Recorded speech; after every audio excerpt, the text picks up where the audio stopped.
यह Anne Frank की autobiography, जिनका जन्म 12 जून 1929 में हुआ था तथा फरवरी और मार्च के बीच 1945 में उनकी मृत्यु हो गई थी, ने एक डायरी लिखी जिसका नाम उन्होंने किट्टी दिया। और इस डायरी में उन्होंने अपने लाइफ के एक्सपीरियंसेस लिखे। बट जब वे डायरी लिख रही थी वे केवल 13 साल की थी और उन्होंने सोचा 13 साल की लड़की के अंतर्मन में क्या चल रहा है ये जानने के लिए कौन इच्छुक होगा। पर यह डायरी आगे जाके बहुत फेमस हुई और साथ ही साथ यह डायरी डच भाषा में लिखी गई और आगे जाके इसके कई वर्जन भी बने। वैसे तो एनी फ्रैंक के खूब सारे फ्रेंड्स भी थे और उसका परिवार भी था, परंतु उसने डायरी को अपना सबसे अच्छा दोस्त समझा। एनी फ्रैंक बचपन से ही यहूदी थी। उन्होंने यह तब लिखा जब वह अपने परिवार के साथ और 4 दोस्तों के साथ एम्स्टर्डम में छुपी हुई थी। जब दूसरे विश्व युद्ध के समय जर्मन ने नीदरलैंड पर अधिकार कर लिया था, उसी समय वह अपने परिवार जर्मनी से नाजियों की सत्ता आने पर एम्स्टर्डम चला आया था, परंतु वे उसमें फंस गए थे जब नाजियों ने नीदरलैंड पर अधिकार किया। और जब यहूदियों पर नाजियों के अत्याचार बहुत अधिक बढ़ गए थे तो वे अपने परिवार के साथ जुलाई 1942 में और अपने पिता, जिनका नाम ऑटो फ्रैंक था, ऑफिस बिल्डिंग में छिपे रहे और वे वहाँ पे 2 साल तक छिपे। फ्रेंड्स वगैरह ने भी उनकी मदद की, परंतु 2 साल बाद वे लोग पकड़े गए। उनका पूरा परिवार पकड़ा गया और साथ ही साथ उनको कंसंट्रेशन कैंप में डाल दिया गया। कैंप की व्यवस्था में जहां पर उनकी बहन मार्गोट फ्रैंक के कुछ दिनों बाद बर्गेन बेल्गस में एने फ्रैंक की टाइफाइड से मृत्यु हो गई थी। उनके पिता ऑटो फ्रैंक, जो कि उनके परिवार में केवल अकेले बचे थे, युद्ध के खत्म होने के बाद वहां से आज़ाद होकर आए तो उन्होंने उनकी डायरी को पाया और उन्होंने सोचा कि यही एकमात्र रिकॉर्ड है उनकी बेटी का। तो उन्होंने इस डायरी को the diary of a young girl के नाम से अंग्रेजी में प्रकाशन करवाया। यह एनी फ्रैंक को उनके 13वें जन्मदिन पर दी गई थी। उसमें उनके जीवन की 12 जून 1942 से लेकर उनकी आखिरी एंट्री अगस्त 1944 तक की सारी घटनाएं मौजूद थी। एनी फ्रैंक ने डायरी में अपने अनुभवों को लिखा और उनके लिए यह भी नया अनुभव था क्योंकि उन्होंने पहले कभी कुछ नहीं लिखा था। यद्यपि उनके स्कूल में भी फ्रेंड्स थे, पर वो अपने फ्रेंड्स के साथ बस उधर उधर की बातें कर सकती थी। वे कहती थी यह मेरी ही कमी है, मैं जो अपनी बातें अपने फ्रेंड से शेयर नहीं कर पाती। इसलिए उन्हें यह अनुभव हुआ या उन्हें यह ऐसा महसूस हुआ कि कागज़ में मनुष्य से अधिक सहनशीलता है। प्यार से अपनी डायरी को किट्टी पुकारती थी। लिखा, मेरे पिता ने, जिन्हें मैंने सबसे अधिक पूजनीय पाया है, मेरी माता से तब तक विवाह नहीं किया जब तक कि उनकी आयु 36 वर्ष नहीं हो गई और माता की आयु 25 वर्ष नहीं हो गई। उनकी बहन का नाम मार्गोट था। मेरी बहन मार्गोट का जन्म जर्मनी के शहर फ्रैंकफर्ट में 1926 में हुआ। मेरा जन्म 12 जून 1929 को हुआ था। मैं 4 वर्ष की आयु तक फ्रैंकफर्ट में रही। मेरे पिता 1933 में हॉलैंड जाकर बस गए। मेरी माता हॉलैंड फ्रैंक उनके साथ रहने के लिए सितंबर में गई, जबकि मार्गोट तथा मैं अपनी दादी के साथ रहने आंचल चली गई। मार्गोट दिसंबर में हॉलैंड चली गई और उसके जाने के बाद पीछे पीछे फरवरी में मैं भी वहाँ चली गई। मैंने वहाँ जाकर तुरंत नर्सरी स्कूल की पढ़ाई आरंभ कर दी। वहाँ मैं 6 वर्ष की आयु तक रही, जिसमें मैंने प्रथम कक्षा की पढ़ाई आरंभ की और 6th क्लास में मेरी मुख्य अध्यापिका श्रीमती क्यूप्रक्स थी। अपनी कक्षा अध्यापिका से बहुत अधिक लगाव हो गया था।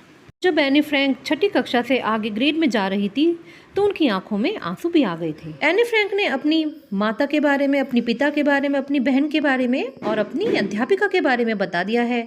अब बात करते हैं उनकी दादी के बारे में। यह बात है 1941 की ग्रीष्म ऋतु की, जब उनकी दादी बहुत बीमार हो गई थी।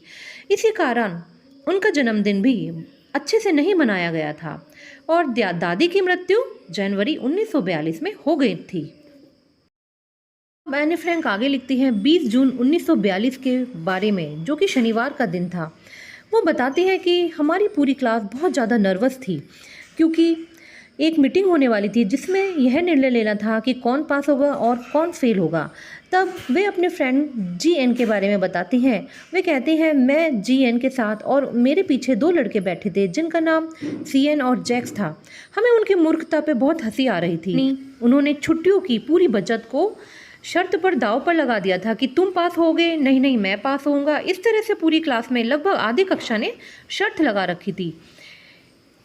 पर निसंदेह अध्यापक ही एक ऐसा व्यक्ति है जो यह निर्णय लेगा कि अगली कक्षा में कौन जाएगा। इसीलिए वे अध्यापक को पृथ्वी पर ऐसा प्राणी बता रहे थे जिसका कोई अनुमान नहीं लगाया जा सकता। का माहौल इसी तरह से चल रहा था। अब एने फ्रैंक अपने अध्यापकों के बारे में बताती हैं। वे कहती हैं, हमारे यहाँ कुल 9 अध्यापक थे और जिसमें से 7 मेल और 2 फीमेल थी। मैं सभी विषयों में सही थी, परंतु मैथ्स में मैं बहुत कमज़ोर थी। मैथ्स वाले सर को ज़्यादा पसंद नहीं करती थी जिनका नाम मिस्टर केसिंग था, और मैं उनकी क्लास में मैथ्स की क्लास में बोलती रहती थी। जब एनी फ्रैंक मैथ्स की क्लास में बहुत अधिक बोल रही थी तो मिस्टर केसिंग, जो कि उनके मैथ्स के अध्यापक थे, उन्हें पनिशमेंट के रूप में चैटर बॉक्स के ऊपर ऐसे लिख के लाने को कहा गया। उन्होंने अपनी कॉपी में हेडिंग डाल के छोड़ दिया, पर जब वे घर आई तो उनको दोबारा याद आया, अरे मुझे तो चैटर बॉक्स पे ऐसे लिखना है। फिर उन्होंने चैटर बॉक्स पे ऐसे लिखना शुरू किया। अगर कोई नॉर्मल बच्चा होता तो थोड़ा सा लिख के छोड़ देता, पर उन्होंने इसको एक चैलेंज की तरह लिया और उन्होंने इस पर कम से कम 3 पेज भर दिए, जिससे कि इससे यह पता लगता है कि उनकी राइटिंग स्किल्स कितनी अच्छी थी। अगर कोई साधारण बच्चा होता तो वो इतना अच्छा नहीं लिख पाता। अब वह यह ऐसे अपनी जाकर अध्यापक को दे देती हैं।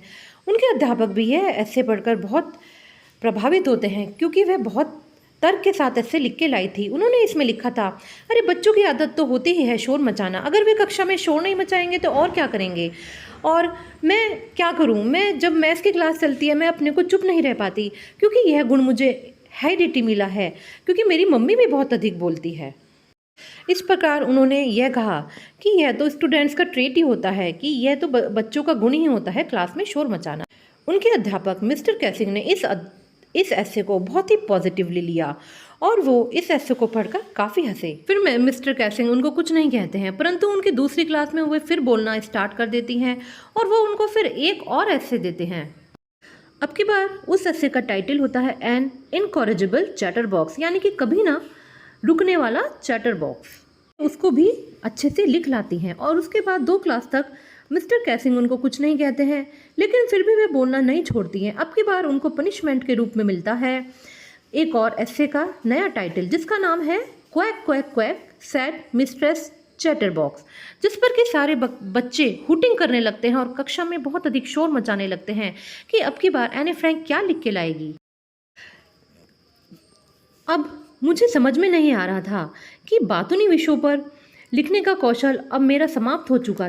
अब कुछ लिखने में मेरी फ्रेंड सैने ने मेरी मदद की और उन्होंने इसको एक पोएम के रूप में लिखवाया।